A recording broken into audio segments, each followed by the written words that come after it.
Bonjour. J'ai grandi là, c'est-à-dire à Beyrouth, Liban.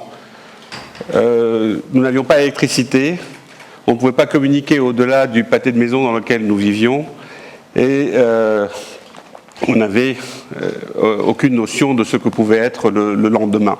Donc tout ça ne me prédisposait pas vraiment, franchement, à faire ce que je fais depuis 25 ans, c'est-à-dire imaginer les technologies du futur dans le domaine des communications. Mais grandir dans un environnement aussi incertain que la guerre civile vous prépare à une chose, vous apprend une chose, qui est de vivre avec l'incertitude. Et l'incertitude, c'est vachement important quand, comme moi, vous passez votre temps à faire de l'innovation radicale. L'innovation radicale, qu'est-ce que c'est ? C'est juste encore un terme de plus que vous auriez entendu aujourd'hui. Quand Apple fait un iPhone, il fait bêtement de l'innovation.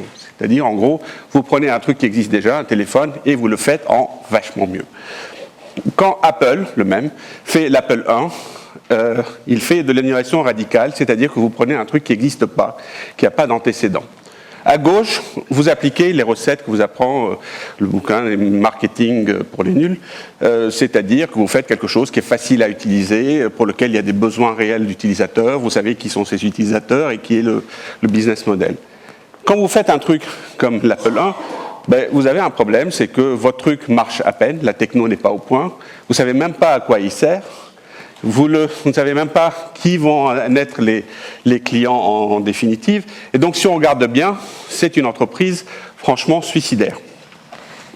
Mais, a posteriori, on se dit que quand même, c'était une bonne idée de commencer le PC, c'était une bonne idée en 1492 de lancer le livre qui était aussi une innovation radicale. Et donc,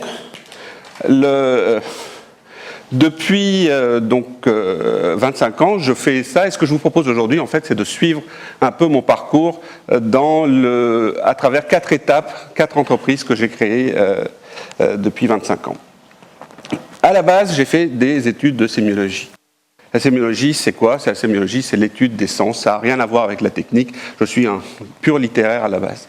Et un jour, à la fac, tout à fait par hasard, il me fallait une UV pour terminer mes inscriptions. J'ai poussé la première porte qui venait. Ça s'appelait télématique. Je ne savais pas ce que c'était. On était en 83, j'avais 22 ans. Et c'était les tout débuts du Minitel. Alors, à ce moment-là, ma vie a basculé, comme on dit dans Paris Match. D'une part, j'ai découvert les réseaux, ce qu'on pouvait faire, tous ces nouveaux usages qu'on pouvait imaginer. Et puis, j'ai aussi découvert un certain nombre de choses qui étaient liées à l'innovation, parce que le Minitel était une innovation, il n'y avait aucun précédent, personne n'avait fait ça avant.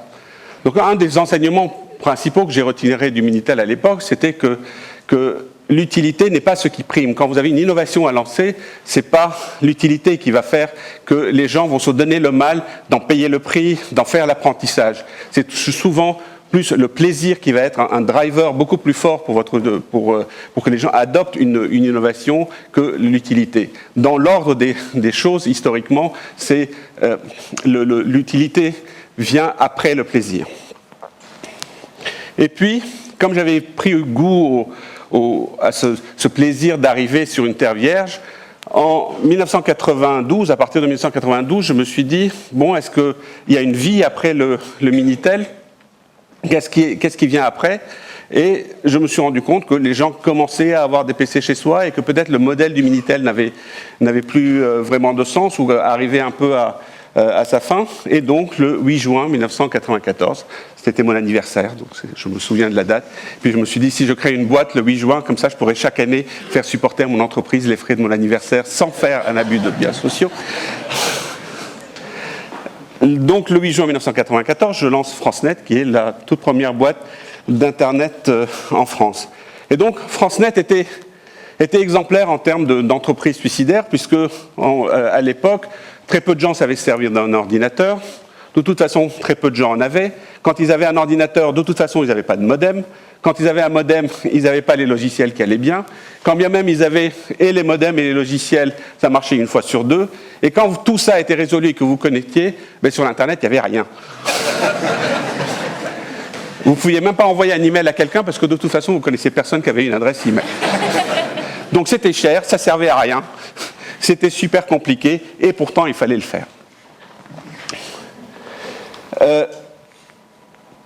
Donc le temps a passé sur FranceNet, et en 2003, après avoir vendu FranceNet à British Telecom, je me suis reposé cette question rituelle que je me pose régulièrement, mais est-ce qu'il y a une vie après ça, après l'Internet et les téléphones portables? Mais je me suis aussi souvenu d'un peu de l'expérience qui était de faire l'Internet. C'est d'abord, oui, juste un truc que j'oubliais, c'est quand même assez angoissant ce genre de situation, parce que d'abord la première question angoissante qu'on se pose, c'est si c'est une bonne idée, pourquoi c'est moi qui l'ai eue? Il y a des tas de gens qui sont plus intelligents, plus riches, plus beaux que moi pour avoir ce genre d'idée. Pourquoi, qui suis-je moi pour avoir cette idée-là? Et en fait, finalement, on se rend compte de deux choses. D'abord, on peut avoir raison tout seul, même moi. Et la deuxième chose, c'est l'intérêt des entreprises suicidaires. C'est quoi l'intérêt des entreprises suicidaires quand on est une PME? Quand vous êtes une PME, votre chance quand quelque chose, une technologie émerge, c'est que les gros suiveurs qui vont inéluctablement venir, sauf si c'est une mauvaise idée, arrive le plus tard possible, parce que vous avez une fenêtre de tir au départ, qui est la fenêtre pendant laquelle vous, qui n'êtes rien, vous allez commencer à occuper le terrain, à avoir une espèce de présence significative. Et donc plus cette entreprise aura l'air suicidaire, c'est-à-dire plus elle aura l'air extérieurement d'être une très mauvaise idée, plus vous avez cette espèce de zone franche où vous allez pouvoir faire des choses. Et donc, pour revenir à 2003, je me pose la question de savoir s'il y avait une vie après cet Internet. Et on avait l'impression que c'était la fin de l'histoire, on avait la DSL, on avait des téléphones portables, etc. Tout ça, c'était beau. Et puis, je me suis dit que, finalement, non. Qu'il y avait un après. Et j'ai fait l'analyse suivante.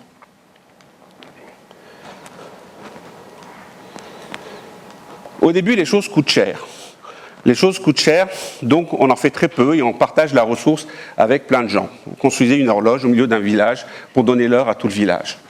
Et puis ensuite, les choses coûtent moins cher, sont plus abordables et donc vous partagez la ressource avec un nombre plus petit de gens.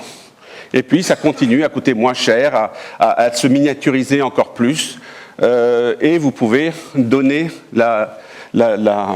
l'objet, la ressource, la technologie à l'individu. À la fin, elle se banalise complètement, elle devient massive et vous pouvez la rendre pratiquement jetable et ça devient un produit de grande consommation. Mais l'histoire ne s'arrête pas là, c'est qu'après, l'idée même de ce produit finit par devenir pervasive. C'est-à-dire que l'objet se dématérialise. Et donc aujourd'hui, vous avez une horloge dans votre lecteur de DVD, dans votre machine à café, dans votre four à micro-ondes. L'idée même d'horloge est devenue une espèce de concept fondu dans autre chose, une espèce de ressource. Si on fait le parallèle avec ce qui s'est passé avec les machines intelligentes, au départ, on avait des ordinateurs qui faisaient plusieurs mètres carrés. Ensuite, on a eu ce truc, l'ordinateur familial qui trônait comme un hôtel au milieu de la maison et qui était utilisé par papa, mais qui était l'ordinateur familial où tout le monde se retrouvait. Et puis le laptop qui est le véritable ordinateur personnel, le téléphone portable qui est l'ordinateur de masse, mais aussi le fait que tout un tas d'objets industriels ont intégré des puces et donc sont devenus des machines intelligentes, chacune avec du logiciel, chacune capable de computer. Ça se dit comme ça en français. Si on fait un autre parallèle avec l'histoire de l'électricité, au début, l'électricité ne servait qu'à une seule chose. Lorsque Westinghouse et Edison l'ont déployée, l'électricité ne servait qu'à une seule chose, à l'éclairage. Et puis sont apparus les moteurs universels. C'était des espèces de couteaux suisses. Vous achetiez un moteur qui permettait d'entraîner, d'électrifier, de motoriser tous les ustensiles mécaniques que vous aviez à la maison, votre machine à coudre, votre machine à laver, et toutes sortes de choses. Et puis après, les industriels qui fabriquaient des produits en tout genre se sont dit cette technologie, moi aussi, je peux l'utiliser pour créer de la valeur. Donc la technologie finit toujours par se commoditiser. Au-delà d'un certain prix, tous les industriels se disent moi aussi, je peux renouveler mon offre, je peux créer de la valeur. Et donc, vous avez une espèce d'électrification de l'ensemble des objets. Si là aussi on fait le parallèle avec ce qui nous intéresse, et surtout avec les télécoms, au départ, on avait un réseau qui servait qu'à un seul truc, ça servait à téléphoner. Ensuite, on a eu la machine couteau suisse, et on est toujours dans ce domaine-là, des ordinateurs, des iPhones, qui sont notre espèce de machine à communiquer, notre fenêtre unique avec laquelle on interagit. Mais aussi, on voit apparaître ce genre de choses. Ça, c'est un proto de grille-pain Electrolux qui se connecte à Internet, qui va chercher la météo et qui grille la météo sur votre toast du matin. Et donc si vous recevez des messages secrets comme ça, vous les grillez sur votre pain et après vous mangez le message et c'est génial.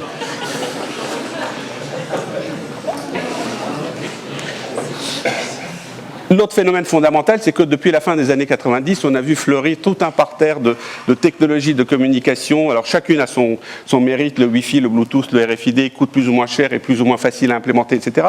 Mais elles sont toutes abordables. C'est-à-dire aujourd'hui, rien économiquement ne s'oppose pratiquement à ce qu'on les intègre dans à peu près n'importe quoi. Et donc, fort de ce travail d'analyse qui fait voir un peu ce qu'est le sens de l'histoire, j'ai créé en 2003 une boîte qui s'appelle Violet et dont la vocation était de connecter toutes les choses.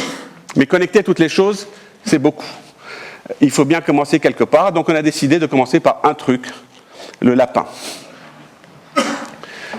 La question qui vient généralement juste après, c'est pourquoi un lapin ? Alors il y a 30 réponses à la question pourquoi un lapin, mais je vais vous en donner 2. La première, parce qu'elle est vraie, c'est que le jour où on s'est dit il faut qu'on commence par un truc, il y avait un lapin sur mon bureau et je me suis dit on n'a qu'à prendre ce lapin, fourrer du Wi-Fi dedans et paf. Et donc le hasard a bien fait les choses. Et puis la deuxième raison, c'est que nous ne cherchions pas forcément à faire un produit, mais surtout à faire passer un message. C'est-à-dire que cet objet devait être iconique et véhiculer le message aujourd'hui. On peut connecter n'importe quoi, y compris les choses les plus absurdes, comme un lapin. Ou, dit autrement, si on peut même connecter des lapins, un truc aussi débile qu'un lapin, alors on peut connecter tout. Et puis la troisième raison, c'est que, comme je l'ai dit tout à l'heure, des choses qui sont attractives, des choses qui procurent du plaisir et qui créent cette espèce d'urgence du plaisir, sont beaucoup plus fortes comme outil pédagogique que si, par exemple, on avait commencé par faire un micro-ondes communicant.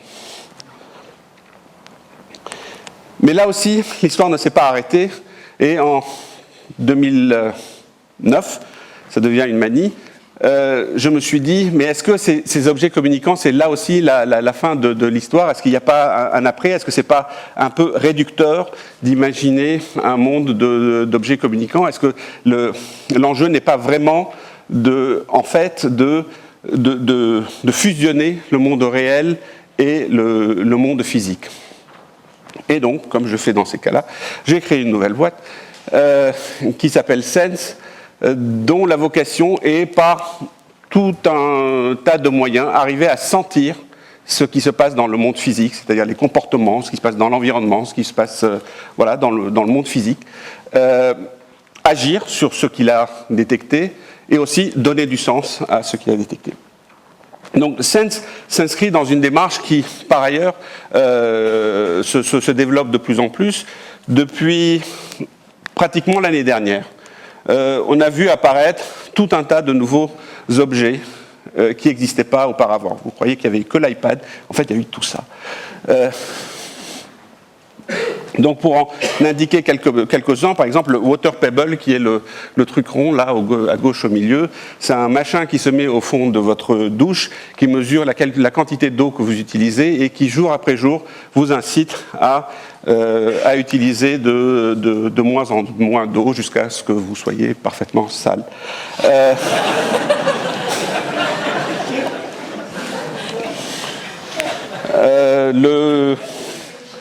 Le produit de Wateco et AlertMe, celui qui est à droite là et tout en haut, sont des analyseurs de consommation énergétique qui vous indiquent votre consommation énergétique et vous apprennent à consommer moins. En haut à droite, vous avez GlowCaps, c'est des piluliers communicants qui flashent et qui font un bruit pour rappeler à la personne âgée de prendre ses médicaments et qui alertent la famille, le médecin, le pharmacien si la personne âgée n'a pas pris ses médicaments et donc qui en rendent compte. Alors ce qui est intéressant en plus avec le Botanical, c'est qu'il a été développé avec la technologie de l'Arduino. l'Arduino est un phénomène aussi très intéressant. C'est un microcontrôleur, ça coûte 20 € et ça permet à n'importe qui, ou presque n'importe qui, de développer lui-même les objets qui lui manquent. C'est-à-dire si votre femme est enceinte et vous voulez savoir chaque fois que le bébé donne des coups de pied dans le ventre, vous prenez votre Arduino, vous développez un petit truc avec des capteurs et vous le mettez sur le ventre de votre femme et chaque fois que le bébé donnera des coups de pied, vous recevrez si vous voulez savoir quand votre chat rentre par la chatière, ça peut vous faire des trucs comme ça. Donc non seulement il y a des objets qui rentrent, mais aussi il y a un monde grouillant qui apparaît de gens qui développent eux-mêmes. Donc cet esprit open source qu'on est limité au logiciel, il arrive aussi dans cet environnement des objets. Bon, évidemment, à côté de ça, il y a toutes les applications domotiques classiques, mais je ne vais pas m'étendre là-dessus. La chose est entendue, elle est... voilà quoi. Ce que je trouve plus intéressant de développer ici, et c'est purement des élucubrations, c'est des choses qui apparaissent, tous ces phénomènes qu'on voit apparaître en ligne et ailleurs, et comment ils arrivent à se croiser avec l'émergence de tous ces objets. Donc les réseaux sociaux, enfin pour aborder une tarte à la crème du moment, la balance WeThings qu'on a vu sur la slide précédente, le pèse personne, chaque fois que je monte dessus, elle poste mon poids sur Twitter pour que mes amis la voient et pour que ça puisse servir d'une espèce d'incentive à la poursuite de mon régime. Autre phénomène qui prend vraiment de l'essor, la visualisation de données, ou data vis quand on est branché, c'est devant le flot de données, arriver à trouver des visualisations qui donnent du sens, qui mettent en forme, qui rendent lisibles ces afflux de données. Donc là, vous avez une visualisation qui a été remontée par mon Zeo, qui était l'appareil en haut à gauche, qui est un mesureur de qualité de sommeil, donc qui mesure les cycles de mon sommeil pour la nuit de je ne sais plus quand, qui me donne un score en haut. Donc c'est comme dans un jeu vidéo, vous essayez de battre votre high score tous les jours, tous les matins vous vous levez en disant ouais, j'ai battu mon high score de sommeil.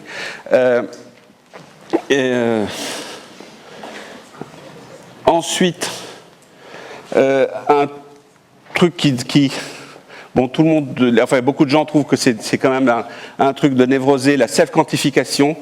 Il y a même des groupes qui se réunissent mensuellement un peu partout dans le monde de self-quantification. C'est le fait de collecter un maximum de données, de mesurer le nombre de cigarettes que vous avez fumées dans la journée, votre poids à la minute, le nombre les choses que vous faites 20 minutes par 20 minutes, le nombre d'amis. Donc tout ça est quantifié, tout ça est stocké. Donc dans certains cas, ça correspond à un besoin, à la recherche par exemple d'un diagnostic, en regardant comme ça de manière détaillée ces comportements, on arrive à déceler des choses, à résoudre des vrais problèmes, souvent des problèmes de santé. Et souvent, ce n'est jamais que de la narcissification, c'est-à-dire cette histoire de suivre en direct et de manière atomique tous mes comportements. Et puis...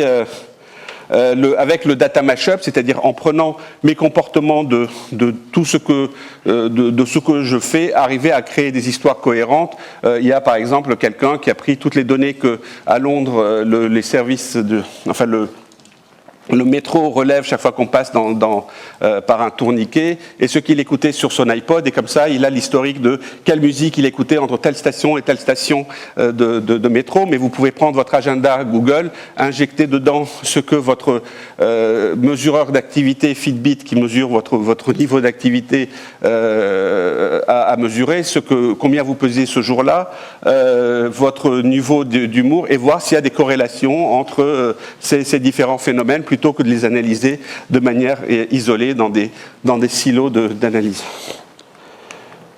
Et puis, dernier truc que j'aime beaucoup, c'est la ludification. La ludification, alors c'est apparu le phénomène avec Foursquare. Alors Foursquare, pour ceux qui ne connaissent pas, c'est une appli sur iPhone assez simple. Quand on va principalement dans un resto, on check-in pour dire qu'on est là et on marque un certain nombre de points. Et selon le nombre de points qu'on a marqué, on gagne des badges. Et puis à force d'aller dans un endroit, on en devient le maire. Donc c'est une espèce de jeu qui est lié à mon comportement. Je gagne absolument rien. On gagne pas encore de l'argent ou un truc. Donc c'est un truc qui permet de rendre ludique une activité par ailleurs banale de la vie quotidienne. Donc ça, on peut l'associer à des objets. Si vous prenez par exemple la brosse à dents communicante Oral-B, qui sait mesurer combien de temps vous êtes brossé les dents, en haut, en bas, le niveau de pression, etc. Donc selon votre assiduité, selon le temps que vous avez mis, combien de temps vous avez passé, vous pouvez marquer un certain nombre de points. Donc vous pouvez faire du scoring. On l'a vu tout à l'heure sur mon sommeil, c'est que je fais un score en dormant, je peux faire un score en me brossant les dents, et ce score peut soit être un truc qui est juste une satisfaction personnelle, soit être converti en autre chose, c'est-à-dire par exemple dans les jeux virtuels pour ados, augmenter la capacité de séduction de mon avatar selon que je me suis très bien lavé les dents dans la vie réelle. Autre exemple, si vous êtes une chaîne de fast-food auquel qu'on accuse de favoriser l'obésité, j'ai battu mon score là, de favoriser l'obésité, vous allez faire un truc qui fait que vous allez demander à vos clients si dans les 12 heures qui précèdent et mesurer sur leur accéléromètre, ils ont dépensé 500 calories.